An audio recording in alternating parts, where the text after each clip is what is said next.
off. I think while you come at this from different perspectives and have some differences in your testimonies, I'm picking up a common punchline, which is we're doing a lot, but we need to do more and we need to do it quicker. We have to calculate and calibrate, but we should do more and do it quicker. Our allies, they're doing a lot, but they should do a lot more and invest a lot more because they have more at stake. General Kellogg, you talked about this war in their backyard, and I think that that's true. So I think that that is coming through loud and clear. I do want to just comment on one thing. General Kellogg, in your testimony, you said this, simply saying that one will support Ukraine for as long as it takes is a bumper sticker, not a strategy. No number of supplemental aid packages, no rounds of sanctions, and not even a presidential visit to Kyiv are substitutes for American leadership. Let me just offer my thoughts on that. The sanctions packages that the United States have engineered, they ain't a bumper sticker. They ain't a bumper sticker. They're an example of great American diplomacy. The billions of dollars of aid that this Congress has appropriated for military purposes in Ukraine with the president's request, that ain't a bumper sticker. That's American leadership. It wasn't Estonia that did it. It wasn't Liechtenstein that did it.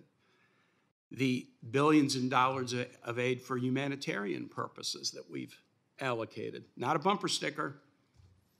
That's American leadership. 100,000 Ukrainian refugees into the United States in the 5 months after the invasion. Don't look at the Armed Services Committee and tell me that that's a bumper sticker. That's American leadership.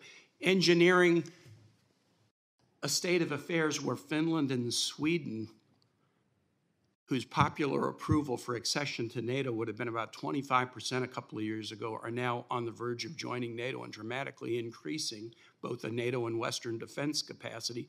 Don't tell me that's a bumper sticker. That's American leadership. Engineering overwhelming votes in the General Assembly and the National Security Council to call out Putin's illegal war effort. Admittedly, there are nations that abstain, there are nations that stand with Russia instead of acknowledging the facts. That ain't a bumper sticker. That's American leadership. I don't see any reason why anybody should be Debbie Downer about American leadership that has assembled a global coalition to stand for Ukraine. We're not trashing Zelensky anymore. We're standing up with him. We're not undermining Ukraine anymore. We're standing up for Ukraine. And if you wonder about American leadership, talk to President Zelensky, because we all do. We talk to him in person. I have colleagues who visit him in Ukraine. He came and addressed us right before Christmas. I had no reason to believe he was lying to us when he thanked us for American leadership.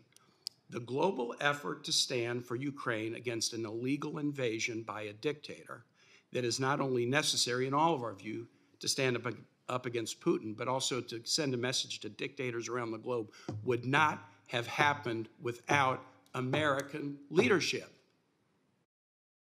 By this committee, by the Appropriations Committee, by the Intel Committee, by the Foreign Relations Committee, by the administration. Thank you. Could we do more? Could we do it quicker? Could we look in the rearview mirror and say things might have been done? Of course. Should we exercise oversight on the investments that we make in Congress? Should we be able to answer questions the American public asks us about the stakes or about the dollars we're investing? Of course we should. Those are all really important questions, and they're very fair. But to suggest that the coordinated effort of the Article 1 and 2 branches in outreach around the world to assemble a global coalition to support Ukraine is a bumper sticker rather than American leadership, I don't get it. I yield back, Mr. Chair. Thank you, Senator Kaine. Senator